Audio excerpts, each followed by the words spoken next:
All right, I just did a video on the definition of health. I want to go over the definition of disease. So disease, if you look at the word without ease, there's something going on in the body that is not easy. And in the Western medical system, we've come up with ways to categorize them, to diagnose, to treat, to intervene. And right now we call it the DSM-5, which is a diagnostic and statistical manual of disorders, or mental disorders is a DSM-5. And so there's so many different ways you can code how the brain and the body thinks. And we do that because we need some sort of way to treat massive amounts of people. And some people will disagree with that. Some people want to do wellness care, which is sick care versus wellness care, is a whole nother, I guess, conversation to consider. And so medicine has agreed upon systemic ways of first identifying illness, treating it with some agreed upon definitions, how we measure that.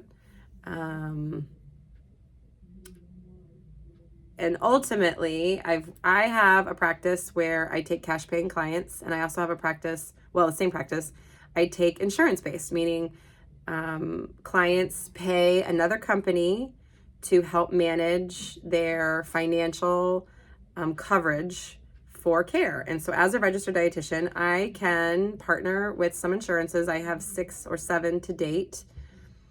And sometimes I don't get reimbursed for my work in treatment, meaning I don't get paid because the insurance companies don't agree with my treatment or the diagnosis. And the medical management of this is, again, a whole nother third conversation.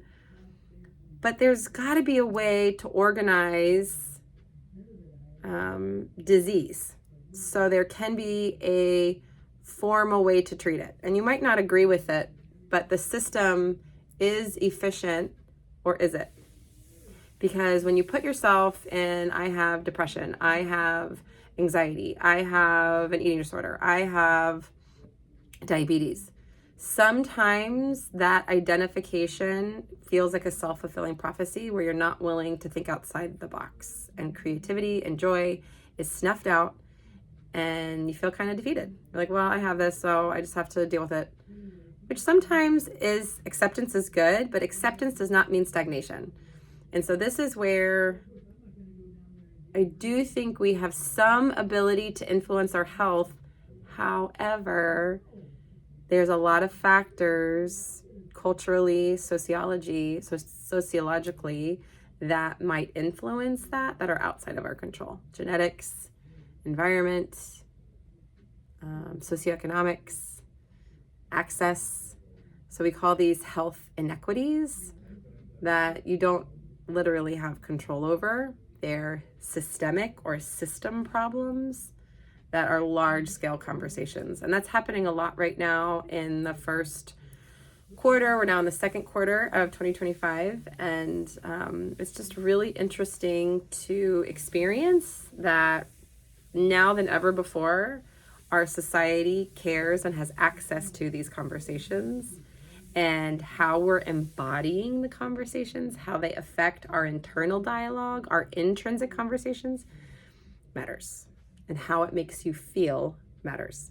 How the policy of removing red dye number 3 makes you feel matters. Because if it makes you feel anxious, or makes you feel mad, or makes you feel happy, or makes you feel excited, that will affect your health, because your mind and your body are connected.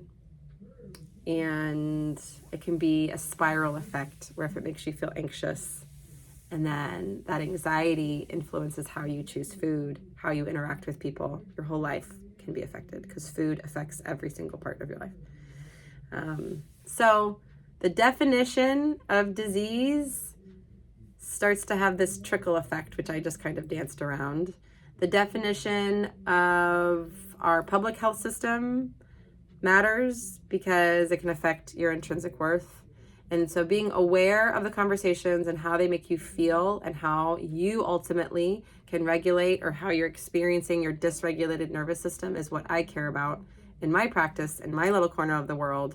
And hopefully shedding light on this can help you understand what you're thinking, what you're feeling. That awareness is the first step to change and moving forward. Okay, I hope this helps. Bye.